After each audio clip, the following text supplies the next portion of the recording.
Ya, hello everyone. Welcome back to my channel Garuda Skrimo, channel opini bolanya orang awam. Dengan gua Joe Silaman di sini dari Western Australia.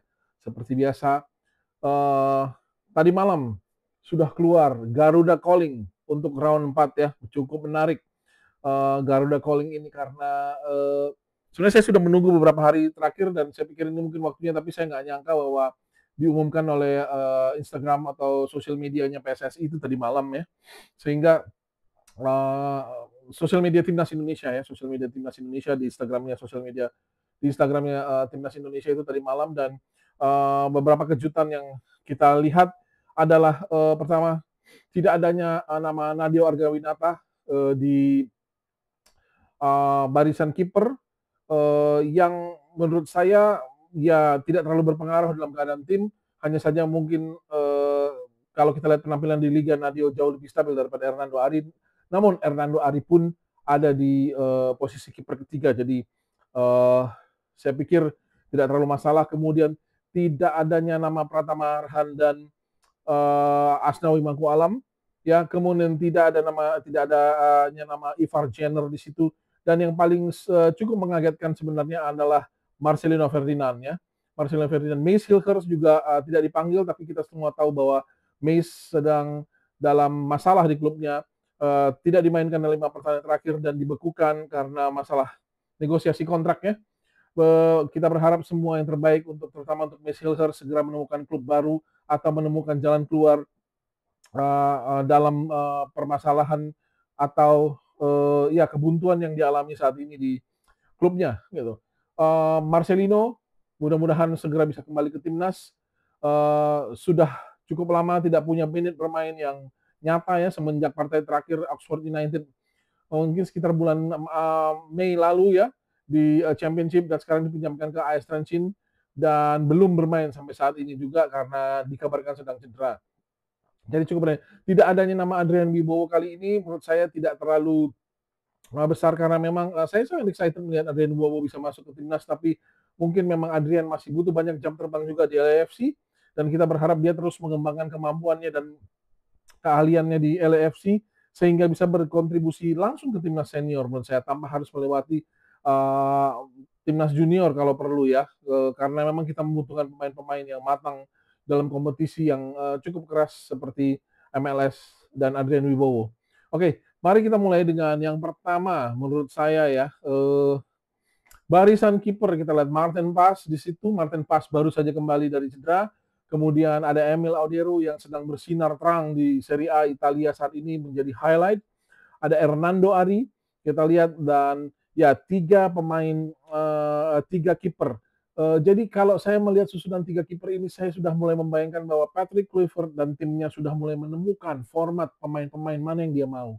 Kalau sebelumnya memanggil 4 bahkan 5 kiper, kita masih lihat, pernah lihat bahwa ada Reza ya, Arya Pratama dipanggil juga ketika itu memanggil 5 kiper.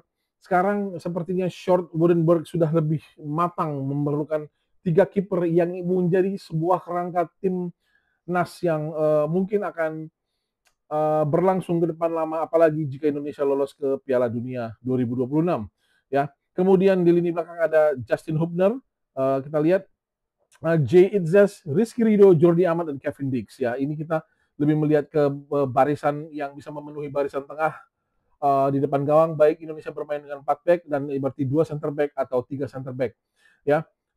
Tidak ada kejutan di sini.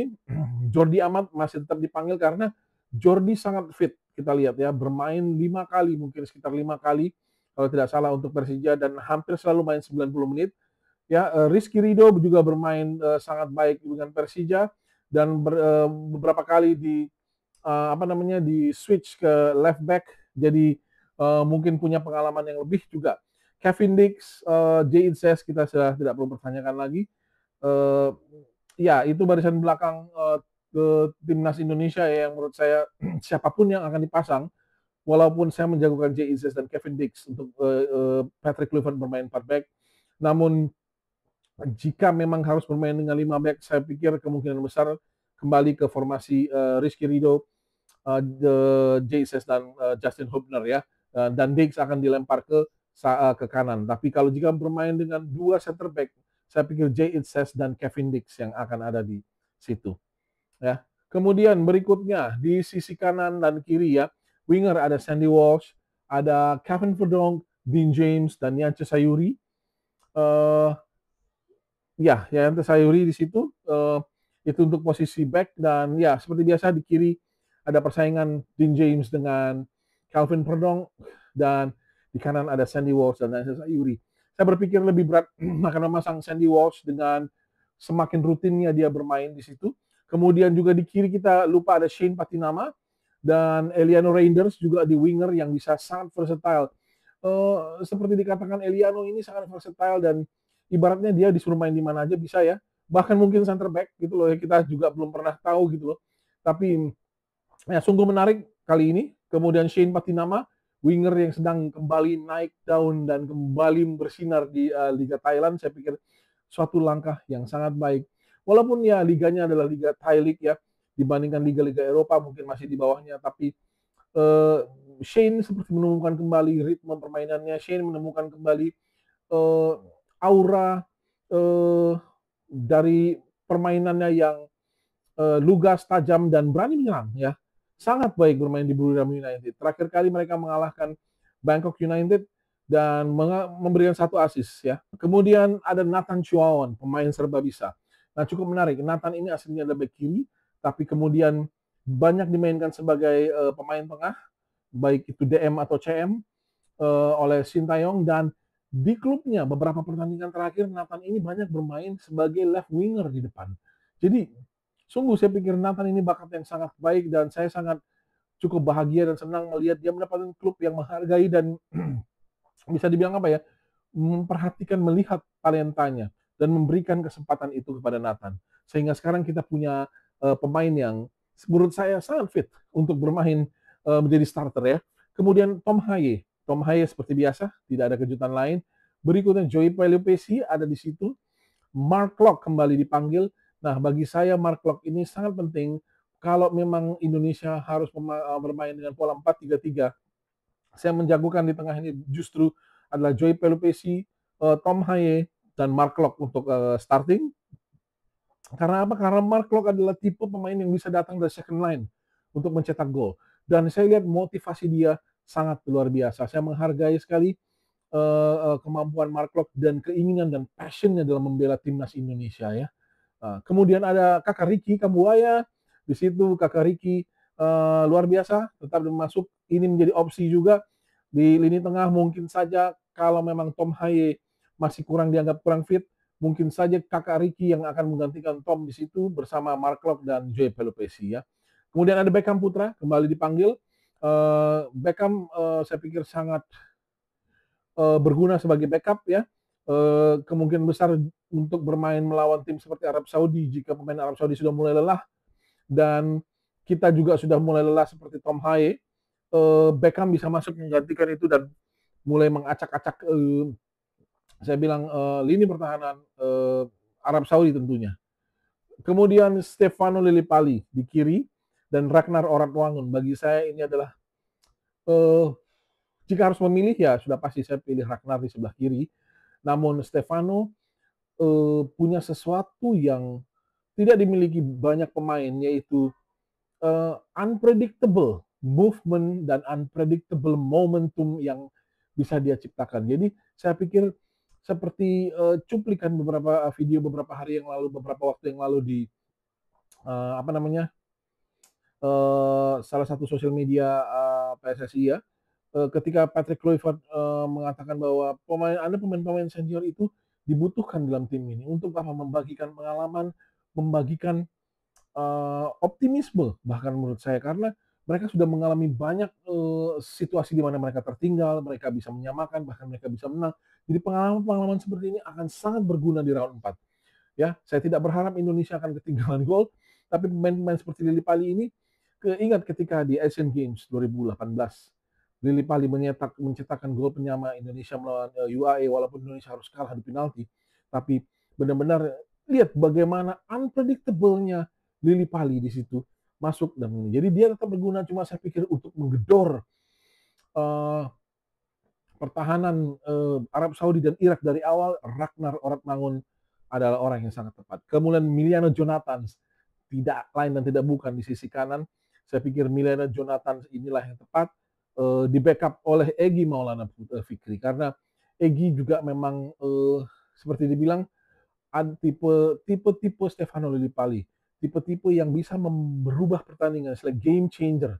Ya, benar-benar Egy dan Stefano ini tipe-tipe game changer, dan jangan pernah meragukan Egy Maulana Fikri, baik komitmennya ataupun kemampuannya, karena kita nggak akan pernah tahu saatnya dia tiba-tiba melakukan sesuatu yang tidak terpikirkan oleh kita, tapi membuahkan hasil. Berikutnya, Jakob Sayuri di forward di kanan juga ya, bersaing menurut saya bisa jadi dengan Sandy Walsh untuk menempati posisi tersebut bersama Jantje. Dan Ole Romani dipanggil, ini menunjukkan, yang saya dengar kabarnya bahwa PSSI atau Patrick Kluivert sudah menghubungi Ole, dan Ole mengatakan dia siap untuk tampil. Sekalipun dia belum bermain musim ini. Tapi seperti yang saya bilang juga, Ole adalah tipe striker yang saya bisa bilang sangat klinikal ya. Sangat klinikal, beberapa peluang-peluang yang mungkin hanya 50%, tapi dia bisa membuat gol dari peluang tersebut. Mauro Zylstra, backup yang sangat baik, dan Ramadan Sananta. Sananta adalah tipikal pemain yang sedikit berbeda dengan Ole. Sananta adalah pemain yang striker murni, yang bola-bola matang akan menjadi santapan dia. Nah, kita berharap hal ini akan semua berguna. Jadi Patrick Kluivert punya tim yang lengkap, mulai dari lini belakang, pemain yang bisa bermain dengan 3 back, 2 back, kiper yang sangat stabil dan konsisten seperti Emil Auriero, kemudian ada siapa namanya, Martin Paz, eksplosif, you never know. Kemudian di lini tengah dia punya pemain seperti Tom Haye yang sangat jenius, pemain yang sangat kuat bertahan seperti Joey Pelopesi, pemain yang Mark Locke yang bisa datang dari second line. Jadi ada banyak pemain-pemain yang dari kiri, di depan ada Ragnar, pendobrak ya, penerobos pertahanan lawan. Kemudian ada Stefano Lillipali yang game changer, unpredictable. Nah, sekarang ada Ole di sini, ada Mauro Zylstra, ada Sananta, ada you never know, bahkan pemain seperti Eliano Reinders yang bisa menjadi muncul menjadi pembeda. Tapi nah, bagi saya ini adalah pemain-pemain yang tepat. Tidak semuanya favorit saya. Tadinya saya masih berharap mungkin Adrian Bowo bisa punya tempat, tapi memang belum waktunya karena dia masih sangat muda dan sangat saya pikir butuh pengalaman lebih, terutama di level internasional ya. Tapi ya itu masa depan. Kali ini inilah dia 23 apa 26 ya, saya lupa 23 atau 26. Coba saya hitung dulu. 4, 6, 8, 12, 16, 20, ya 24 ya. 28. Oke. 28 pemain. Ya 28 ya. 8, 12, 16, 20, 24. Ya.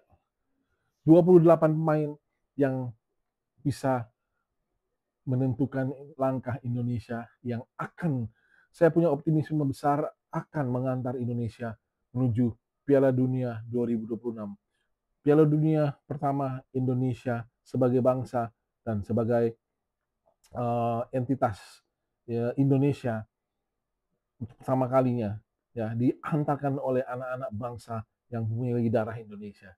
Jadi thank you so much teman-teman. Kasih komen kalian, apa yang mungkin kalian setuju, tidak setuju, atau siapa pemain-pemain lain atau pemain-pemain komen. Saya cukup senang dan bahagia melihat pilihan yang menurut saya sangat tepat dari Patrick Kluivert, karena dia sudah mempersiapkan berbagai macam pemain untuk berbagai macam keadaan. So, thank you so much sudah menonton video ini, dan until next time.